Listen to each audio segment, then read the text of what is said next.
Hello my dear friends, मैं खुलेश Markande Chandra academy के इस ऑनलाइन प्लेटफॉर्म में आप सभी का फिर से हार्दिक स्वागत करता हूं। देखो, आज की क्लास जो है नेशनल और इंटरनेशनल करंट अफेयर्स पर आधारित है। सभी क्वेश्चन मोस्ट इंपॉर्टेंट क्वेश्चन है। ये फरवरी मंथ का जितने भी टॉप मोस्ट करंट अफेयर्स है उससे संबंधित है। तो आप सभी को इस वीडियो को अंतिम तक देखना है ताकि आने वाले आपके प्रत्येक एग्जाम के लिए जो आप तैयारी कर रहे हैं वो बेहतर हो सके। आपको क्वेश्चन देख करके समझ आ जाएगा कि कितना इंपॉर्टेंट है और इसी टाइप का क्वेश्चन एग्जाम में पूछे जाते हैं। तो चलो आइए आज का क्लास का आगाज करते हैं हम लोग। आज का हमारा फर्स्ट टॉपिक है ज्ञानपीठ पुरस्कार 2023। ये 2023 का अभी 2024 में दिया गया है। तो इस बार का संस्करण क्या है वो इंपॉर्टेंट है। तो इस बार का संस्करण हमारा है, आपको ध्यान रखना है कि 58 नंबर का इस बार का संस्करण है। ठीक, इस 2023 का जो ज्ञानपीठ पुरस्कार दिया गया है वो दो व्यक्तियों को दिया गया है, दो प्रसिद्ध व्यक्ति। एक है श्री गुलजार और दूसरा है श्री जगत गुरु रामभद्राचार्य जी को। ध्यान रखना है कि गुलजार जी जो है प्रसिद्ध उर्दू कवि है, ठीक, तथा इन्हें हिंदी सिनेमा जगत में उनके विशिष्ट कामों के लिए ज्ञानपीठ पुरस्कार 2023 दिया गया है। दूसरा नाम है श्री जगत गुरु रामभद्राचार्य जी, जो चित्रकूट में तुलसी पीठ के संस्थापक है। ये चित्रकूट जो है यूपी में है। यूपी में तुलसी पीठ जो है इनका स्थापना किया है ये, और इनके प्रमुख भी है तथा यह प्रसिद्ध हिंदू आध्यात्मिक नेता भी है। क्लियर है। इन्होंने अभी तक 240 पुस्तकें जो है लिख चुके हैं, उसमें ग्रंथ भी शामिल है और पुस्तक दोनों मिलाकर के कुल 240 प्लस ग्रंथ और पुस्तक अभी तक लिख चुके हैं। ठीक है, आपको यह ध्यान रखना है कि ज्ञानपीठ पुरस्कार जो भारत का सर्वोच्च साहित्य पुरस्कारों में से एक माना जाता है। ठीक है, 2022 का जो 97वां ज्ञानपीठ पुरस्कार है वो किसको प्राप्त हुआ है? दामोदर मौजो जी को। ठीक है, ये कोंकणी भाषा के लेखक है। और ध्यान रखना है आपको कि इसकी शुरुआत कब हुई है? इसकी शुरुआत मतलब घोषणा किया था 1961 में, बट पहली बार ज्ञानपीठ पुरस्कार दिया गया है 1965 में जी शंकर कुरूप जी को। ध्यान रखना, ठीक है। तो कौन कौन सी बातें इंपॉर्टेंट है इसमें कि इस बार का ज्ञानपीठ पुरस्कार 2023 जो मिला है 2024 में कौन से संस्करण है? 98वां क्रम का है। कौन से दो प्रसिद्ध व्यक्ति को दिया गया है? एक आपका श्री गुलजार जी और दूसरा जगत गुरु रामभद्राचार्य जी को। जगत गुरु जी जो है उर्दू भाषा के कवि है तथा फिल्मी सिनेमा जगत में प्रसिद्धि हासिल किए हैं। ठीक है, दूसरे नाम है जगत गुरु रामभद्राचार्य जी। ये जो है तुलसी पीठ के संस्थापक है और इनके प्रमुख है। ये चित्रकूट में स्थित है। ठीक है, आध्यात्मिक गुरु भी है और साथ में इनके द्वारा 240 से अधिक ग्रंथ और पुस्तक लिखे गए हैं। तो इतनी बातों को याद रखना है। चलते हम लोग नेक्स्ट टॉपिक पर। नेक्स्ट टॉपिक भी मोस्ट इंपॉर्टेंट है। अभी तक इतिहास में पहली बार ऐसा हुआ है कि एक ही साल 5 प्रसिद्ध लोगों को भारत रत्न दिया गया है। तो ये 5 जो हमारे देश की हस्तियां हैं उनके बारे में जानते हैं। ये भारत रत्न पुरस्कार 2024 जो दिया गया है, ये जो है 5 लोगों को दिया गया है। और 5 लोगों में से ध्यान रखना है, पहला नाम याद रखना है श्री कर्पूरी ठाकुर, जो पूर्व मुख्यमंत्री थे बिहार के। वहां पर इन्हें क्या बोला जाता था जी? जननायक, बिहार के जननायक के नाम से जानते हैं। और इनको भारत रत्न पुरस्कार मरणोपरांत दिया है, ध्यान रखना है। ठीक है, ध्यान देना है आपको इस बात को। इस बार 4 लोगों को मरणोपरांत दिया है। ठीक, तो देखो भारत रत्न अगला किसको प्राप्त हुआ है? डॉक्टर MS स्वामीनाथन जी को, जो भारत के हरित क्रांति के जनक कहलाते हैं। ठीक है, हरित क्रांति के जनक MS स्वामीनाथन जी ने भारत को कृषि में आत्मनिर्भर बनाने के साथ साथ आधुनिक तकनीकी से परिचित कराया।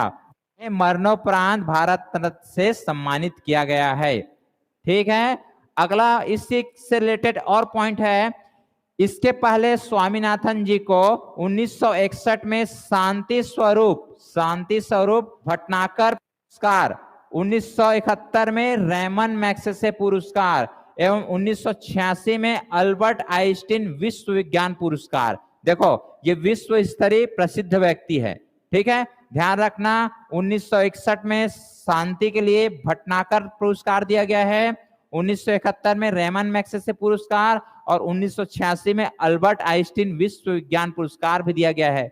और भारत सरकार के द्वारा इनको 1967 में पद्मश्री दिया गया है, 1972 में पद्म विभूषण दिया गया है और 1989 में दिया गया है पद्म विभूषण। तो ये नाम इंपॉर्टेंट है। एक है श्री कर्पूरी ठाकुर जी जो पूर्व बिहार के मुख्यमंत्री रहे, दूसरा MS स्वामीनाथन जी। आगे बढ़ते हैं।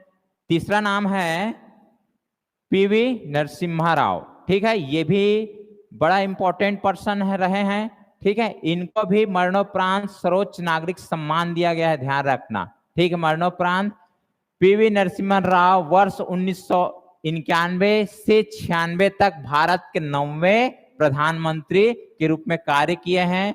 इन्हें भी मरणोपरांत देश का सर्वोच्च नागरिक सम्मान दिया गया है, कौन सा? भारत रत्न, ठीक है। 73वें और 74वें संविधान संशोधन जो हुआ था, उस अधिनियम के तहत पंचायती राज संस्थानों और शहरी स्थानीय निकायों में महिलाओं के लिए 1/3 1/3 या फिर 33% सीट आरक्षित करने का प्रावधान इनके द्वारा जारी किया जाता है। और यहीं से जारी हुआ है कि पंचायती राज अधिनियम के तहत महिलाओं को 33% के आरक्षण दिया जाएगा। अगला नाम है इंपॉर्टेंट, लाल कृष्ण आडवाणी जी, ठीक है। लाल कृष्ण आडवाणी जी जो वर्तमान में अभी भाजपा के वरिष्ठ नेता है, केंद्र सरकार के वरिष्ठ भाजपा नेता। और आपको पता है कि अभी हाल में अयोध्या में राम जी की मूर्ति स्थापित किया गया है, तो उसमें भी इनका हाथ था। राम जन्मभूमि के पीछे के व्यक्ति लाल कृष्ण आडवाणी को देश का सर्वोच्च नागरिक पुरस्कार भारत रत्न से सम्मानित किया गया है। विगत वर्षों में आडवाणी ने भारत के 7वें उपराष्ट्रपति, 7वें उप प्रधानमंत्री तथा वर्ष 1980 में भारतीय जनता पार्टी की स्थापना के बाद से सबसे लंबे समय तक अध्यक्ष के रूप में कार्य भी किए हैं, ठीक है। आगे बढ़ते हैं। एक और व्यक्ति है, ये है आपका चौधरी चरण सिंह। ये भी इंपॉर्टेंट है क्योंकि ये राजनीति से संबंधित है और स्वतंत्रता सेनानी के रूप में भी कार्य किए हैं। श्री चौधरी चरण सिंह एक भारतीय राजनीतिज्ञ और स्वतंत्रता सेनानी थे। उन्होंने भारत के 5वें प्रधानमंत्री, ठीक है, ये भी प्रधान भी रहे और उत्तर प्रदेश के पूर्व मुख्यमंत्री के रूप में भी कार्यभार का दायित्व पूर्ण किया है। इनको भी मरणोपरांत भारत का सर्वोच्च नागरिक सम्मान दिया गया है। कुल 4 व्यक्तियों को मरणोपरांत दिया गया है और एक नाम है श्री लाल कृष्ण आडवाणी जी जो वर्तमान में अभी हमारे साथ उपस्थित है, ठीक है। चलो आगे बढ़ते हैं हम लोग।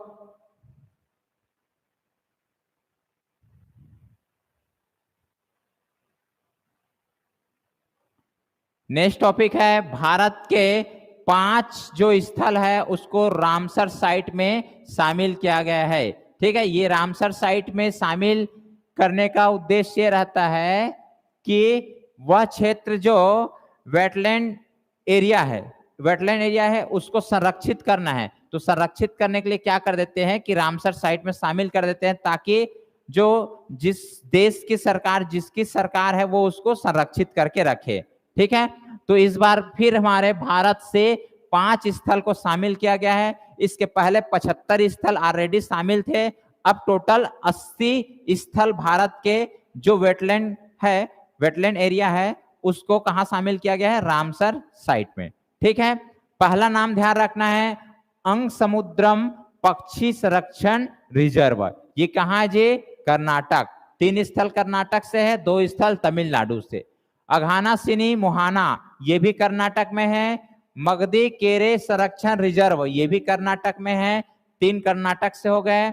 चौथा आपका कराईवेट्टी पक्षी विहार ये तमिलनाडु में है और लॉन्गवुड 16 रिजर्व ये आपका तमिलनाडु में, ठीक, इतनी बातों को ध्यान रखना है कि इस बार फिर 5 स्थल को रामसर साइट में शामिल किया गया है। रामसर कहाँ है जी? ईरान, ईरान में स्थित है। ठीक है, ये स्थल है। नोट, वर्तमान में भारत के रामसर स्थल की संख्या 75 से 80 हो गया, क्योंकि 5 अभी फिर से जुड़ गया है। वेटलैंड के संरक्षण के लिए भारत सरकार ने अमृत धरोहर पहल की भी शुरुआत की है। ये बात को भी ध्यान रखना है, भारत सरकार के द्वारा भी वेटलैंड के संरक्षण के लिए एक योजना चलाई जा रही है, वो है अमृत धरोहर पहल, ये योजना का नाम है। ठीक है, भारत रामसर कन्वेंशन में 1 फरवरी 1982 को शामिल हुआ है। क्लियर है? विश्व आर्द्र भूमि दिवस प्रत्येक 2 फरवरी को मनाया जाता है। इस बार 2024 की थीम क्या है? आर्द्र भूमि और मानव कल्याण। तो ध्यान रखना है कि विश्व आर्द्र भूमि दिवस भी मनाया जाता है प्रत्येक वर्ष 2 फरवरी को। ठीक, इस बार का थीम क्या है? आर्द्र भूमि और मानव कल्याण। तो आपको ये ध्यान रखना है कि 5 स्थल को फिर से शामिल किया गया है। चलो नेक्स्ट टॉपिक देखिए। नेक्स्ट इंपॉर्टेंट टॉपिक है 75वें गणतंत्र दिवस 2024 में सर्वश्रेष्ठ झांकी कौन से राज्य का आया है, उसके बारे में देखेंगे। आपको बता दूं कि इस बार 28 राज्यों में से 16 राज्यों का चयन हुआ था, जिसमें छत्तीसगढ़ की भी झांकी शामिल हुए थे। तो हम लोग देखते हैं कि कौन से राज्य की झांकी टॉप किए हैं। तो पहला है ओडिशा, ओडिशा राज्य टॉप में है। इसका विषय क्या था, किस आधारित कौन से विषय पर झांकियां प्रदर्शन किए गए हैं? यह है विकसित भारत में महिला सशक्तिकरण। इंपॉर्टेंट है, महिला सशक्तिकरण। अभी वर्तमान में छत्तीसगढ़ में महिला को सशक्त करना है, उनकी आत्म सम्मान, उनको खुद में निर्भरता लाना है उनके अंदर, उनको उनके सम्मान में वृद्धि करना है, उनको स्वावलंबन बनाना है, उनकी आय में वृद्धि करना है। इन सब उद्देश्य से छत्तीसगढ़ सरकार के द्वारा महतारी वंदन योजना लागू किया गया है। ठीक है, देखो दूसरा किसका है स्थान? गुजरात, गुजरात सेकंड पोजीशन में है, जिसका विषय क्या था? ढोड़ो। ढोड़ो का अर्थ होता है गुजरात के सीमा पर्यटन का एक वैश्विक प्रतीक। जो सीमा पर्यटन है उसका वैश्विक प्रतीक ये नाम दिया गया है। तीसरा स्थान प्राप्त हुआ है तमिलनाडु को। तमिलनाडु, इसका विषय क्या है जी? प्राचीन तमिलनाडु की कावलाई प्रणाली। ठीक, इसका अर्थ है लोकतंत्र की जननी। ये तमिल भाषा में है, लोकतंत्र की जननी होता है उसका अर्थ। झांकी में क्षेत्र की प्राचीन लोकतांत्रिक प्रणाली को दर्शाया गया है। इस झांकी के द्वारा क्या किया गया है कि वहां की जो प्राचीन लोकतांत्रिक प्रणाली है उसको दर्शाया गया है। ठीक है, चलो बढ़ते हैं आगे। अब इसमें ध्यान रखना, ये जो है जो निर्णायक थे उनके द्वारा चयन किया गया 3 राज्य है। एक और साइट के द्वारा यहां पर बताया गया है कि कौन से राज्य टॉप किया है। देखो, सार्वजनिक पसंद द्वारा पुरस्कार, ये एक एप्स लॉन्च किया गया था जिसके द्वारा चयन करना था आम जनताओं को कि कौन सा राज्य का झांकी सर्वश्रेष्ठ रहा है। ये कौन सा ऐप? माई गो प्लेटफॉर्म, इसके द्वारा चयन किया गया है। तो इसके परिणाम के द्वारा क्या पता चला जी कि फर्स्ट स्थान में गुजरात का है, सेकंड उत्तर प्रदेश का है और तीसरा आंध्र प्रदेश का। क्लियर है? तो ज्यादा इंपॉर्टेंट वो वाला है। ठीक है, जो निर्णायक बनाए थे उसके द्वारा निर्णय लिया गया था, बट ये भी ध्यान रखना है। और एक चीज और याद रखना कि जो केंद्र सरकार के द्वारा प्रत्येक विभाग के द्वारा या फिर मंत्रालय के द्वारा भी झांकी निकाला गया था, उसमें संस्कृति मंत्रालय टॉप किए हैं। ठीक है, इनका जो विषय था भारत लोकतंत्र की जर्नी थीम पर आधारित झांकी थी, जिनको फर्स्ट पोजीशन मिला है मंत्रालय के द्वारा। ठीक है, ध्यान रखना आपको। इस बार की जो थीम थी भारत लोकतंत्र की जर्नी। इस बार का जितने भी राज्य के द्वारा झांकी प्रदर्शन किया गया था उसका थीम था भारत लोकतंत्र की जर्नी, इसी पर आधारित सभी की झांकी थी। ठीक है, चलो आगे बढ़ते हैं हम लोग। नेक्स्ट देखते हैं। नेक्स्ट हमारा है कि 2024 में पद्म पुरस्कार दिया गया है, उसके बारे में समझते हैं। इस बार फिर से 132 लोगों को पद्म पुरस्कार दिया गया है। 2024 में गणतंत्र दिवस के दिन राष्ट्रपति द्रौपदी मुर्मू जी के द्वारा घोषणा किया गया है कि पद्म पुरस्कार कितने लोग को, 132, जिसमें से 5 जो है पद्म विभूषण है, 17 जो है पद्म भूषण है और 110 जो है पद्मश्री। तो सभी के नाम याद रखना इंपॉर्टेंट नहीं है, बट कुछ नाम जो है आपको याद करना पड़ेगा, और स्पेशली पद्म विभूषण 5 लोगों को मिला है, तो ये याद करना जरूरी है। ठीक है, तो ये 5 लोग क्या नाम है, कौन से क्षेत्र संबंधित है, कौन से राज्य से है, ये सब जानेंगे। देखो पहला नाम आप देख रहे हो, सुश्री वैजंती माला बाली। ठीक है, ये कला से संबंधित है और कौन से राज्य से है, तमिलनाडु। दूसरा नाम याद रखना है, श्री कोनिटेला चिरंजीवी, मतलब चिरंजीवी जानते हो ना, साउथ एक्टर। ठीक है, कला संबंधित है, कहाँ, आंध्र प्रदेश से। ठीक है, चिरंजीवी को भी इस बार पद्म विभूषण दिया गया है, इंपॉर्टेंट। नेक्स्ट है श्री एम वेंकैया नायडू जी को, इनको भी मिला है सार्वजनिक मामले में, ये आपको पता है, राजनेता है, कहां संबंधित है, आंध्र प्रदेश। अगला नाम है श्री बिंदेश्वर पाठक जी को। ठीक, ये सामाजिक कार्य से संबंधित है, इनका निवास स्थल कहाँ है, बिहार में। सुश्री पद्मा सुब्रमण्यम, इनका क्षेत्र है कला, और ये कहां से है, तमिलनाडु। तो ये 5 नाम इंपॉर्टेंट है, जिसमें सबसे ज्यादा आपका चिरंजीवी का है, वेंकैया नायडू जी का है। ठीक है, तो ये याद रखना है आपको 5 नाम। नेक्स्ट देखते हैं पद्म भूषण। पद्म भूषण 17 लोगों को मिला है, क्लियर है, पद्म भूषण 17 लोगों को, जिसमें से कुछ नाम आपको ध्यान रखना है। पहला नाम है आपका श्री मिथुन चक्रवर्ती। ठीक है, फिल्म जगत का जाने माने हस्तियां, ये है आपका कला के क्षेत्र में। ठीक, इनको दिया गया है। दूसरा है अभी स्वर्गीय सुश्री फतिमा बीबी, जो भारत के पहले महिला सुप्रीम कोर्ट के जज रहे हैं। ठीक है, सार्वजनिक मामलों में इनको पद्म भूषण दिया गया है। अगला नाम श्री सत्यव्रत मुखर्जी, ये भी सार्वजनिक मामले में है। श्री राम नाइक जी, इनका भी सार्वजनिक मामला है। अगला एक नाम याद रखना है, श्री सीताराम जिंदल, व्यापार एवं उद्योग। मैं केवल 5 लोगों का नाम लिखा हूं, आगे देखो टोटल 17 लोगों को मिला है, तो सभी का नाम याद रखना मुश्किल है, तो ये 5 इंपॉर्टेंट लगा मेरे को तो लिख दिया हूं, आपको भी इसको याद करना है। नेक्स्ट देखिए, अब पद्मश्री की बात किया जाए तो पद्मश्री कितने लोग को मिला है, 110 लोगों को। तो 110 में से 3 लोग तो हमारे छत्तीसगढ़ से है, तो ये तीनों नाम को तो याद रखना ही पड़ेगा, क्योंकि छत्तीसगढ़ से संबंधित है। एक नाम है हमारा श्री हेमचंद मांझी जी है। ठीक, कहां से, चिकित्सा क्षेत्र से संबंधित है, और ये आपका दंतेवाड़ा निवासी है, दंतेवाड़ा। ठीक है, ये आपका वैद्य राज्य है। दूसरा नाम श्री पंडित रामलाल बरेट, ये कला क्षेत्र से संबंधित है, और ये जो है रायगढ़ के निवासी है। ठीक है, ध्यान रखना ये कथक नर्तक है।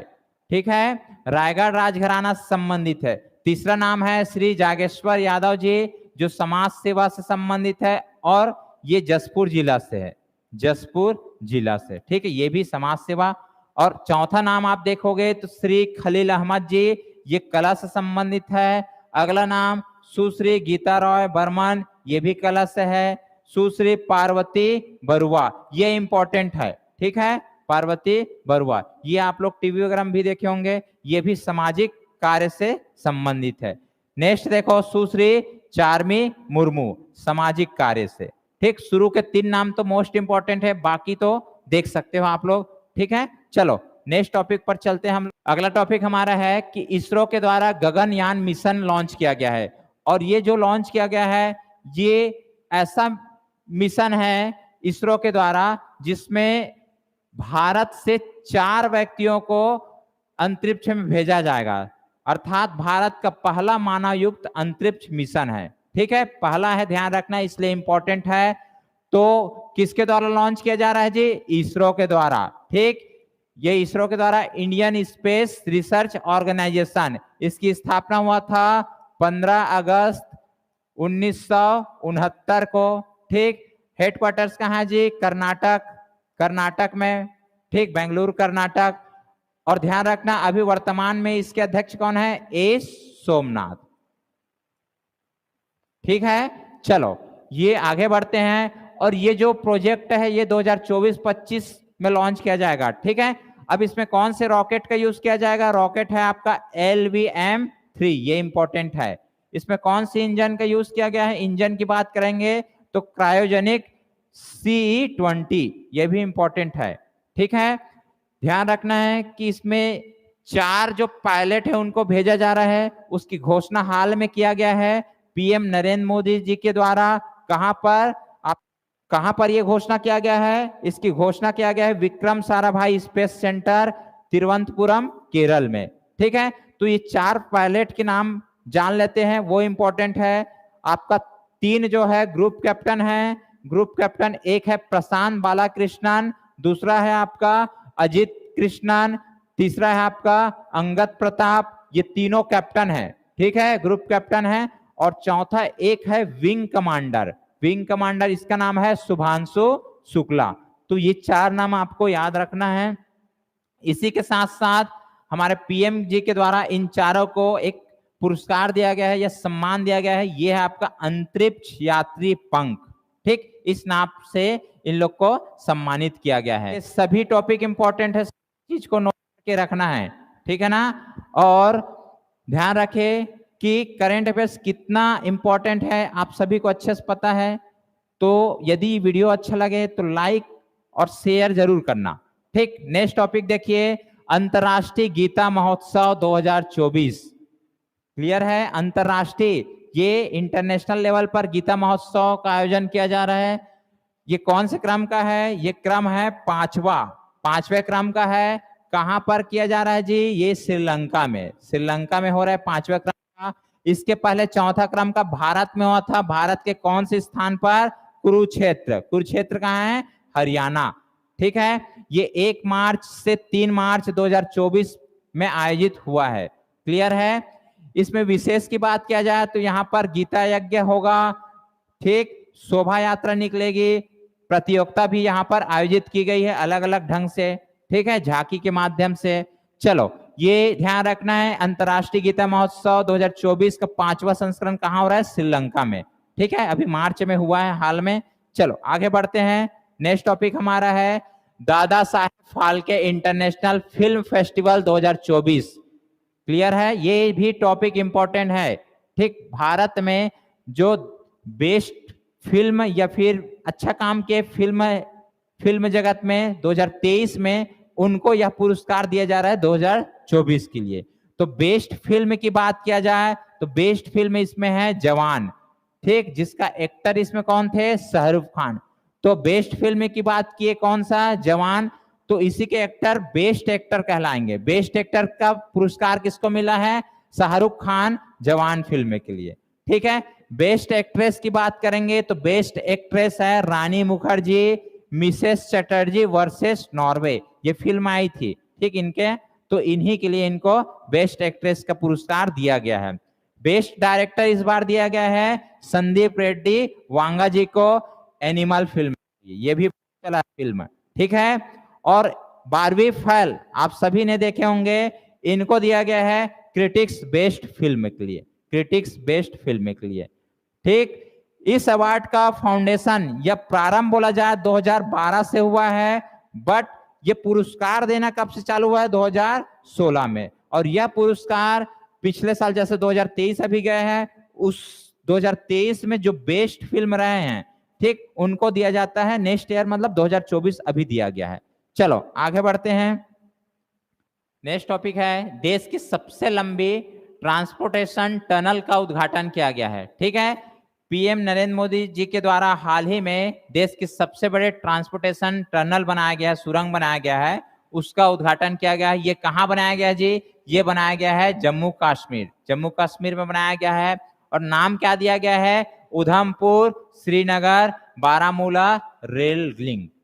उधमपुर श्रीनगर बारामूला रेल लिंक, ये नाम दिया गया है। उद्घाटनकर्ता पीएम नरेंद्र मोदी जी है, ठीक। इसकी लंबाई की बात किया जाए तो 12.77 किलोमीटर, 12.77 किलोमीटर इसकी लंबाई है।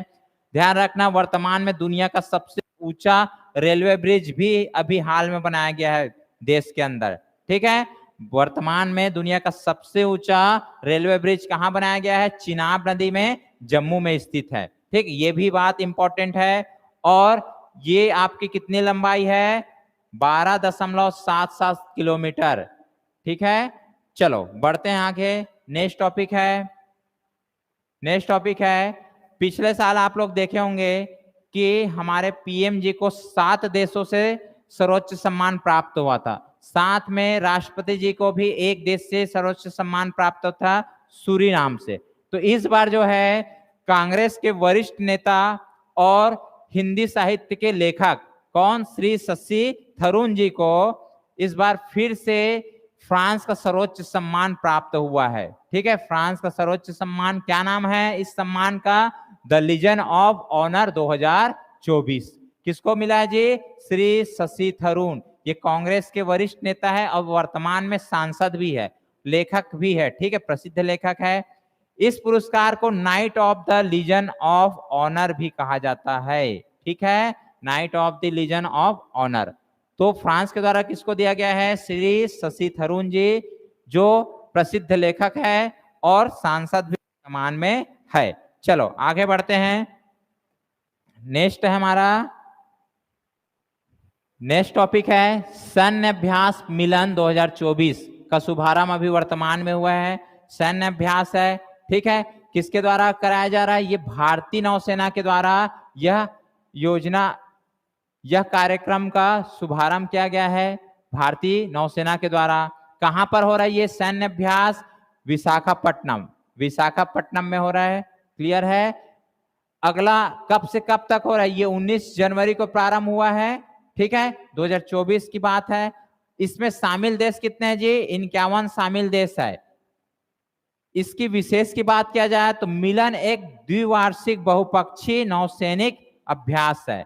ठीक है, प्रत्येक 2 साल में इसके आयोजन होता है और इस बार जो है भारत में हो रहा है। भारत के कहां पर? विशाखापट्टनम में, जिसमें 51 देश शामिल हो रहे हैं, जिसकी शुरुआत भारतीय नौसेना के द्वारा प्रत्येक साल किया जाता है। ठीक है, चलो बढ़ते हैं आगे। देखो साइंस एंड टेक्नोलॉजी क्वेश्चन है, इंपॉर्टेंट है। सैटेलाइट लॉन्च किया गया है किसके द्वारा? इसरो के द्वारा। क्या नाम है? INSAT 3DS। INSAT 3DS। ठीक है, अंतरिक्ष एजेंसी इसरो के द्वारा किया जा रहा है। अभी इसरो के बारे में बताया हूं, ठीक है, थोड़ी देर पहले में। इंडियन स्पेस रिसर्च ऑर्गेनाइजेशन स्थापना कब हुआ था? 15 अगस्त 1969 को। इसका हेडक्वार्टर्स बेंगलुरु कर्नाटक में स्थित है और इसका अभी हेड कौन है? एस सोमनाथ। ठीक है, कौन से रॉकेट से लॉन्च किया गया है? GSLV F-14। इंपॉर्टेंट है, रॉकेट पूछा जाता है। लॉन्चिंग डेट की बात किया जाए तो 17 फरवरी 2024 को और शाम 5:35। कहां से लॉन्च किया गया है जी? ये सतीश धवन स्पेस सेंटर जो है श्रीहरिकोटा आंध्र प्रदेश, यहां से लॉन्च किया गया है। ठीक, इसमें विशेष क्या है? इसका विशेष ये है कि इस सैटेलाइट के द्वारा आने वाले 10 वर्षों तक के लिए मौसम की सटीक जानकारी हमको मिलेगी। ठीक है, इंपॉर्टेंट सैटेलाइट है। क्लियर है? ये देसी सैटेलाइट है, भारत के अंदर ही इसका निर्माण किया गया है और ये आने वाले 10 वर्षों तक मौसम की सटीक जानकारी देगी, इसलिए इंपॉर्टेंट है। बढ़ते हैं आगे। नेक्स्ट है रायसीना डायलॉग का उद्घाटन। ठीक है, ये रायसीना डायलॉग प्रत्येक साल भारत के न्यू दिल्ली में होता है। इस बार का संस्करण कौन सा है जी? संस्करण है 90 नंबर का। नई दिल्ली में स्थान जहां पर आयोजित हो रहा है। ये कब हुआ था? 21 फरवरी से 23 फरवरी 2024 में आयोजित हुआ है। उद्घाटन कौन किया है? पीएम नरेंद्र मोदी जी के द्वारा उद्घाटन किया गया है और इसके मुख्य अतिथि कौन थे? ये इंपॉर्टेंट है। संस्करण कौन सा इंपॉर्टेंट है? और इस बार के मुख्य अतिथि थे ग्रीस के प्रधानमंत्री क्यारिकोस मित्सोटाकिस। ठीक है, ये नाम अजीब सा है बट ध्यान रखना, क्यारिकोस एक नाम याद रखने के लिए काफी है। इसमें शामिल देश 15 देशों के एक्सपर्ट लोग शामिल हुए इसमें। ठीक है, इसका मेन उद्देश्य क्या है? रायसीना डायलॉग भारत का प्रमुख सम्मेलन है जहां पर विदेश नीति, खासकर वैश्विक राजनीति और वैश्विक अर्थव्यवस्था पर चर्चा होती है। जिस साल मतलब ये प्रत्येक साल इसके आयोजन किया जाता है और इसका मेन उद्देश्य है कि विश्व में कहीं पर भी जो अर्थव्यवस्था संबंधित या वैश्विक स्तर पर कोई ऐसे मुद्दाएं जो चल रही उस पर निर्णय लिए जाते हैं। ठीक है, डिस्कशन किया जाता है। जैसे आप लोग देखे फ्रांस और यूक्रेन का युद्ध हुआ है, उनका भी चर्चा। ठीक, इस टाइप से आपको प्रत्येक साल इसकी आयोजन देखने मिलता है। चलो आगे बढ़ते हैं। हमारा अगला टॉपिक है, भारत के पहले स्किल इंडिया सेंटर का उद्घाटन हाल ही में किया गया है। ये किसके द्वारा किया गया है जी? केंद्रीय शिक्षा और कौशल विकास एवं उद्यमिता मंत्री वर्तमान में जो है श्री धर्मेंद्र प्रधान जी है, इनके द्वारा उद्घाटन किया गया है। कहां पर? ओडिशा के संबलपुर में। इसका मेन उद्देश्य क्या है? उद्देश्य है युवाओं को उद्योग कौशल में सशक्त बनाना, जिससे क्या होगा कि देश की विकास में हमारे युवाओं का हाथ होगा। और आपको पता है कि किसी भी देश को विकसित या विकासशील बनाना है तो उसमें जरूरी है युवाओं का साथ। एक चीज ध्यान रखना कि वर्तमान में जो पीएम नरेंद्र मोदी जी है, उनके द्वारा 15 जुलाई 2015 को कौशल भारत अभियान प्रारंभ किया था, जिसको बोलते हैं स्किल डेवलपमेंट प्रोग्राम। ठीक, इसी प्रोग्राम को ध्यान में रखते हुए एक नया स्किल इंडिया सेंटर का उद्घाटन किया गया है संबलपुर में, और ये भारत के पहले है। क्लियर है, इसको ध्यान रखना। नेक्स्ट चलते हैं हम लोग। अगला टॉपिक है, आचार्य विद्यासागर महाराज जी का हाल ही में निधन हो गया है। ये कौन से धर्म से संबंधित है? इनका धर्म है जैन धर्म। जैन धर्म से संबंधित है, ध्यान रखना है। समाधि स्थल, अब ये कौन सी विधि से अपना प्राण त्यागे है जी? तो ये है संलेखना विधि। संलेखना विधि ऐसी विधि जिसमें मृत्यु को निकट जानकर अपनाए जाने वाली एक जैन प्रथा है। इसमें जब व्यक्ति को लगता है कि वह मौत के करीब है तो वह खुद खाना पीना त्याग देता है। क्लियर है। समाधि स्थल इसका बनाया गया है हमारे छत्तीसगढ़ के राजनांदगांव के डोंगरगढ़ में स्थित चंद्रगिरी पर्वत में। ठीक है, और एक चीज ध्यान रखना कि जैन धर्म दो भाग में बटा हुआ है। एक है आपका दिगंबर जैन, इनके शास्त्र के अनुसार इसको समाधि या फिर संलेखना कहा जाता है। और श्वेतांबर दूसरा आपका श्वेतांबर है, जिसके अनुसार इस विधि को या फिर समाधि स्थल को संथारा कहा जाता है। ये दोनों इंपॉर्टेंट है। दिगंबर जैन शास्त्र के अनुसार समाधि या संलेखना कहा जाता है और श्वेतांबर के अनुसार संथारा कहा जाता है। ठीक है, चलो आगे बढ़ते हैं।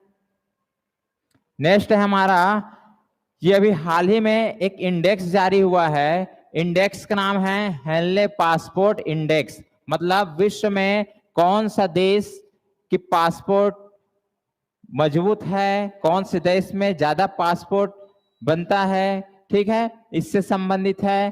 तो इस बार का जो आया है 2024 का इंडेक्स, इसमें प्रथम स्थान है फ्रांस का, सेकंड जर्मनी, थर्ड में इटली है, चौथे स्पेन, पांचवा जापान। ठीक है, और भारत का स्थान है 50वां, 85। भारत का स्थान है 85। ठीक है, पिछले वर्ष के तुलना में एक पायदान की कमी हुई है। क्लियर है, पिछले कितना था जी? एक पायदान की कमी हुई। पिछले बार 86 था, अभी 85। ध्यान रखना, जारीकर्ता संस्था कौन सा है? अंतरराष्ट्रीय वायु परिवहन प्राधिकरण, इनके द्वारा जारी किया गया है। अभी हाल ही में एक और सूचकांक जारी हुआ था इंडेक्स, वो है जलवायु परिवर्तन प्रदर्शन सूचकांक। इसमें भारत के स्थान 7वां है। तो ये रैंक पूछा जाता है, रैंक आपको याद रखना है। हेनले पासपोर्ट इंडेक्स में कितना है? 85 नंबर में है, और जलवायु परिवर्तन प्रदर्शन सूचकांक 2024 के रैंक में है 7वां। ठीक, इसके बाद एक और रैंक आया है हाल ही में, उसको भी देख लेते हैं। यह है आपका वैश्विक बौद्धिक संपदा सूचकांक। अब इसमें भारत का स्थान आया है जी 42वां, 42 नंबर में है, ध्यान रखना। ठीक है, 42 नंबर में, ये आपका 42। क्लियर है। इस सूचकांक में प्रथम स्थान संयुक्त राज्य अमेरिका का है, सेकेंड यूनाइटेड किंगडम का है, थर्ड फ्रांस, चौथा जर्मनी। और जारीकर्ता की बात किया जाए तो यूएसए चैम्बर ऑफ कॉमर्स के द्वारा यह वैश्विक बौद्धिक संपदा सूचकांक जारी होता है प्रत्येक साल। इस सूचकांक में 55 देशों ने पार्टिसिपेट किए थे। 55 देशों में भारत के स्थान 42वां है। ठीक है, तो ये सूचकांक याद रखना क्योंकि एग्जाम में पूछे जाते हैं। आप चाहे स्टेट एग्जाम दो चाहे सेंट्रल एग्जाम, दोनों में इंपॉर्टेंट रखता है। अगला देखिए, यूएई में पहले हिंदू मंदिर का उद्घाटन किया गया हाल ही में। ठीक है, यूएई में, तो इसके बारे में जान लेते हैं। ये कौन सी स्थान में इसका उद्घाटन किया गया है? स्थान है अबू धाबी। अबू धाबी, ठीक है, संयुक्त अरब अमीरात में स्थित है। उद्घाटन कौन किया जी? पीएम नरेंद्र मोदी जी के द्वारा उद्घाटन किया गया है। कब किया गया है? 14 फरवरी 2024 को किया गया है। ठीक, और ये जो कहां पर ये हुआ है जी? संयुक्त अरब अमीरात अबू धाबी। क्लियर है? मूर्ति में क्या विशेष है? यहाँ जो स्थापित किया गया है, हिंदू मंदिर बनाया गया है, वहां पर भगवान शिव जी पार्वती की प्रतिमा है। और आज आप लोग अच्छे से महाशिवरात्रि मना रहे होंगे। ठीक, गणेश जी का है, राधा कृष्णन जी का है, राम सीता और भी हिंदू जो हमारे भगवान हैं उनका वहां पर मंदिर स्थापित किया गया है। ठीक है, तो ये इंपॉर्टेंट है, ध्यान रखना। चलो नेक्स्ट देखिए, अगला है भारत टेक्सटाइल या टैक्स 2024 का उद्घाटन। ठीक है, ये पहली बार हो रहा है, इसके आपका उद्घाटन हुआ है भारत में। ठीक है, देखो कौन से स्थान पर इस कार्यक्रम का उद्घाटन किया गया है? नई दिल्ली भारत मंडपम में। किसके द्वारा? प्रधानमंत्री नरेंद्र मोदी जी के द्वारा किया गया है। कब? 26 जनवरी को किया गया है। विशेष इस पर ये विशेष की बात किया जाए तो इस कार्यक्रम का जो संचालन है वो भारत में हो रहा है और यहाँ पर पूरे विश्व के बहुत सारे देश जो है भाग लेंगे। इसमें 100+ देश शामिल होंगे। इस कार्यक्रम का मेन उद्देश्य है कि टेक्सटाइल को बढ़ावा देना, ताकि भारत के जो टेक्सटाइल है उसको विश्व स्तर पर लोग समझे और जाने। ठीक, चलो अगला देखिए।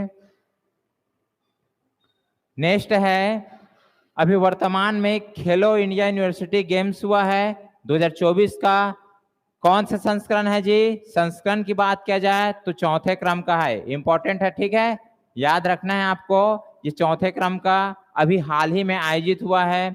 इसमें ये ध्यान रखना कि कब से कब हुआ है? 19 से 29 फरवरी 2024 में।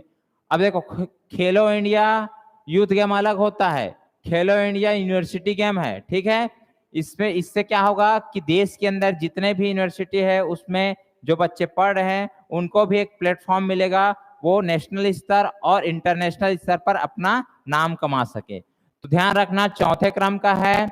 अब ये कहां पर आयोजित हो रहा था? ये आपका गुवाहाटी असम, गुवाहाटी असम में।